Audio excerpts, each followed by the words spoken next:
Mga kaberks, magandang araw sa inyong lahat. Meron nga pala ako ditong pata na lulutuin natin para sa araw na to. Kaya dyan lang kayo.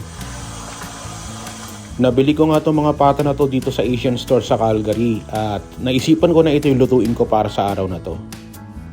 Isasalang ko lang muna at pakukuluan itong mga pata ng baboy. Aalisin ko kasi yung mga impurities niya, so hindi ko nilagyan niya ng kahit na anong seasoning.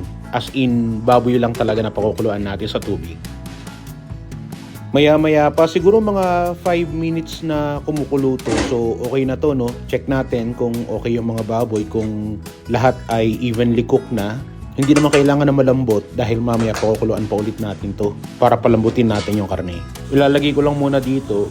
Ibubuhos ko lang dito sa ating plangganong butas-butas. Parang pisngi ko, no? Butas-butas.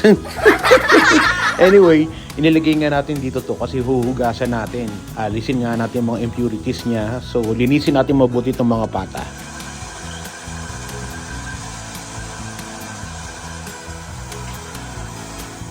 Ilalagay naman natin or isasalin naman natin dito sa pot para lutuin naman natin sa pressure cooker para mas madali siya lumambot.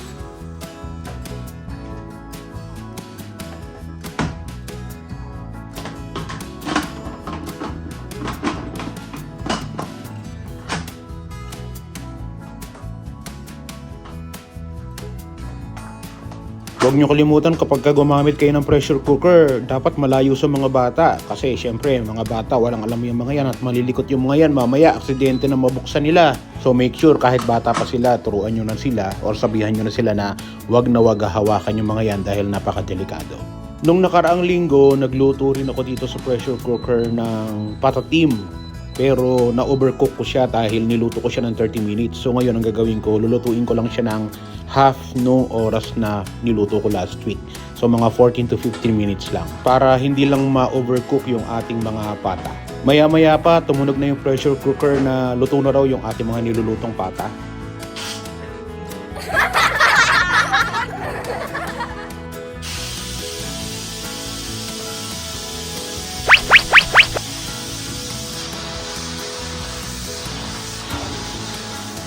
O mag-iingat binuksan ko yan nung talagang wala ng air pressure na nasa loob nitong ating pot. Kaya safe na nung binuksan ko. Magpe-prepare naman ako ngayon ng bawang, ng sibuyas at saka ng kamatis na gagamitin natin dito sa luto na lulutuin natin para sa araw na ito mga kabiks. So start na tayo ng pagluluto natin. Dito sa kaliwa, naggisa lang ako ng bawang. Dito naman sa kanan, magigisa ako ng sibuyas.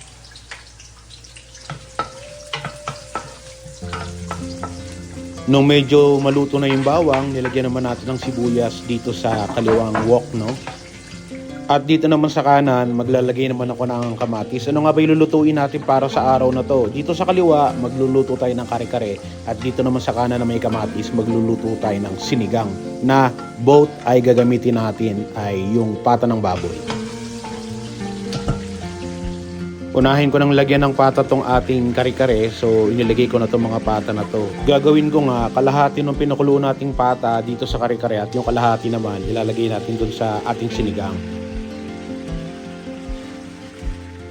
At yung ginamit nating sabaw dito sa dalawang putahe natin ngayon ay yung pinagkuluan mismo ng ating pata.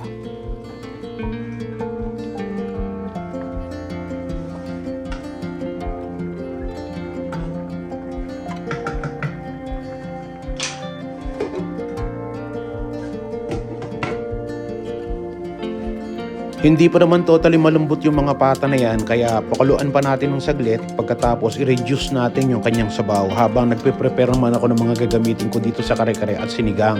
Kung first time kayo dito sa aking vlog, madalas na ginagawa ko kung ano lang available na mga vegetable or mga rekado dito sa ref, yun lang talaga ang ginagamit ko.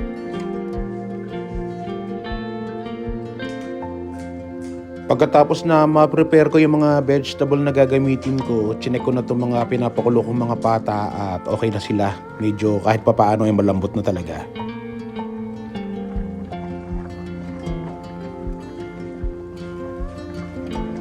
Ilalagay ko na ngayon tong tinunaw ko na atsuete powder sa tubig kanina at binuhos ko na nga dito sa ating kare-kare na lulutuin ngayon.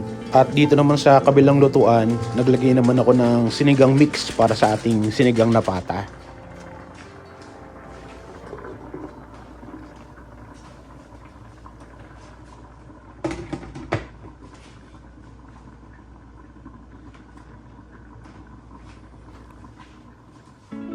Nakita nyo naman na tinakpan ko kanina, tapos pinakulo pa ulit natin yan hanggang sa ito na nga yung kinalabasan niya.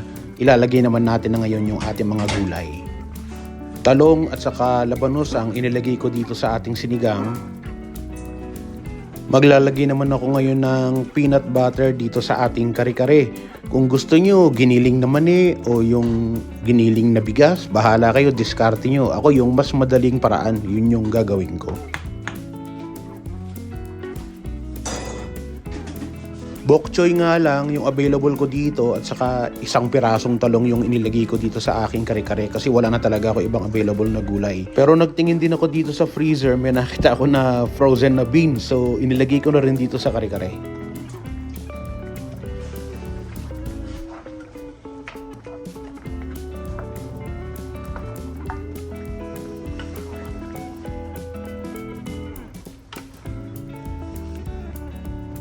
Lalagyan ko ng pampaalat tong aking sinigang, gagamit nga ako ng patis, pero kung gusto nyo asin ang ilagay nyo, okay lang din. Yung kare-kare hindi ko nalalagyan ng pampaalat yan, gagamit ako ng bagoong dyan mamaya.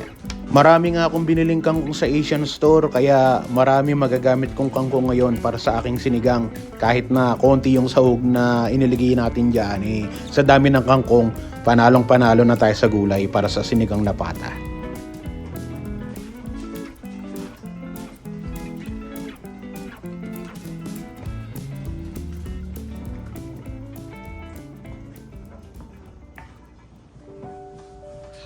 Lord, maraming salamat sa blessings na binigay mo sa amin ngayon.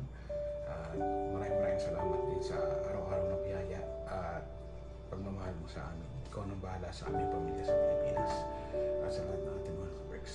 In Jesus Christ our Lord. Amen. Kain na tayo.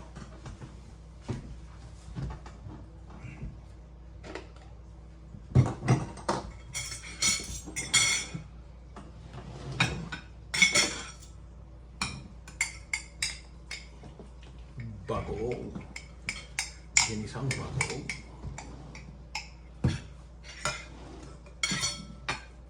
Breakfast saka lunch. Isa lang. Anong oras na? Alas 2 na ng hapon. Ngayon pa lang kami mag-breakfast saka lunch.